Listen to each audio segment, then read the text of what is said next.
Bobby Jones won all 4 majors in the same year. So today I want to go over 6 principles that Bobby Jones used to be the best golfer of his time, and how those principles can help you with your swing too.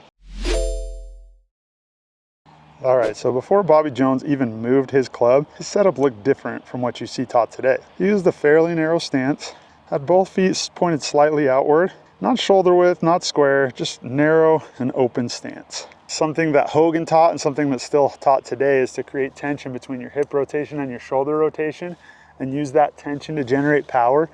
Bobby Jones didn't believe in that. He just believed in rotating everything as much as you can and letting that natural uncoiling and letting gravity be what generates that power on the golf swing. His narrow stance with those feet both open a little bit helped to just generate as much rotation as humanly possible to generate a lot more power.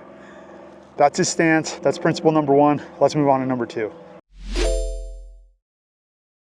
So principle number 2 for Bobby Jones, rhythm, tempo, and like I just mentioned, using gravity to generate that swing speed.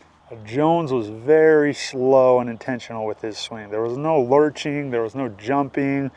It was just a very slow, intentional backswing and letting everything just naturally flow and feel. When you can swing slow with that intentional rhythm and slow pace, something magic happens.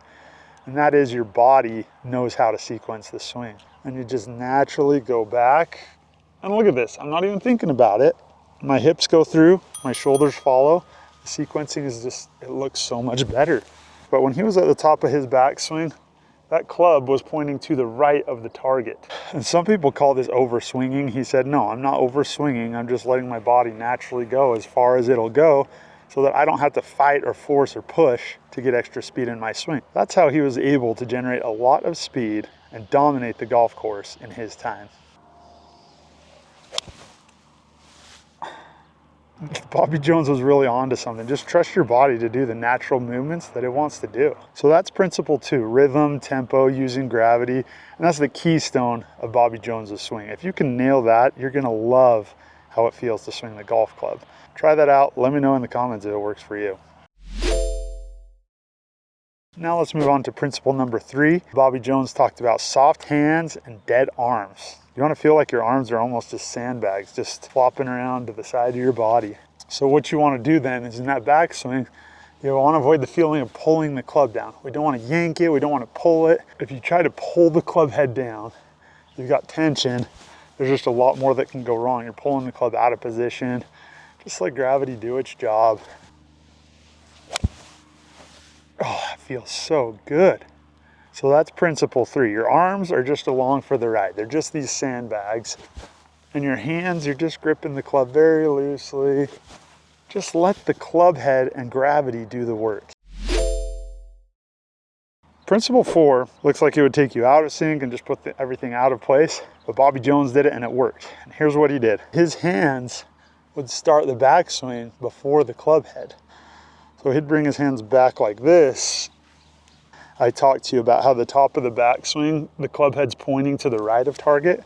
Club head's pointing that way at the top of the backswing. By jerking those hands back first, that puts the club in a trajectory that's gonna point that way right of target, which forces him on the downswing to shallow the club, and that causes the in-to-out club path, and that causes the draw flight like you've seen me hit here on the range today.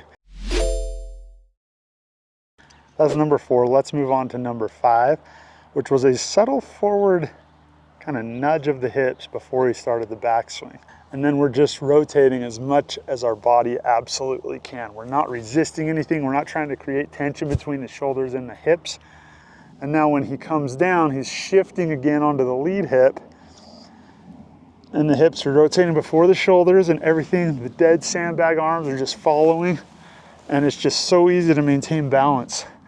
You're facing the target, you got that finish you want. We're just letting our body rotate as much as it wants to. And that left heel's coming up, and then we're shifting, transitioning our weight, and letting those sandbag arms just drop. The second you try to force anything with those arms, your swing's gonna fall apart and not do what you want it to do. You gotta remember those sandbags are just dropping. But that's principle 5, just getting as much rotation as you can, lateral shift and natural uncoil. Principle 6 is the high balanced finish. And that's not something that is manufactured in and of itself. It's the result of principles 1 through 5 being executed correctly. Principle number 1, we got a narrow stance. We got feet open. This is going to enable us to get more rotation when we're doing that swing. Principle 2 is rhythm, tempo, and gravity. We're not rushing anything. We're just nice and slow. There's almost a pause at the top of the backswing, and then letting gravity do the thing. Now, one way to test this, to see if you're feeling it right, the fastest part of your swing should be after you hit the ball. So hold your club like this with the head in the hand, and then listen to where the whoosh comes. You should hear the whoosh after the ball. That's how you know you have the right rhythm and tempo. That's also how you know you're not forcing things down with your hands. If you force it down with your hands, you're gonna hear the whoosh up here. You don't want maximum speed up here. You want it down here around the contact point with the ball. So that's number 2. Number 3, we got light hands and heavy dead arms.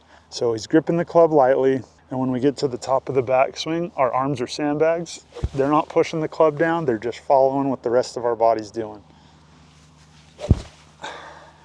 And then principle 4, the hands are starting back before the club head. And what that's doing, again, we start our hands first, and then at the top of our backswing, the club is pointing right of target. So that's going to force us to shallow the club on the downswing. We don't even have to think about it. We don't have to do anything. Just have those dead sandbag arms. And when we come down, the club's gonna come into out. And then number 5, everything else is set up for it. The open stance, the rhythm, the starting with the hands, just enables us to rotate further than we normally would in the backswing. And then 6, the high balanced finish. When you get 1 through 5 right, that one just happens. Oh, that feels so good. Give it a shot. Tell me in the comments how it goes. If you like learning about professional swings, that's what I do. Hit that like and subscribe, and I'll see you next time.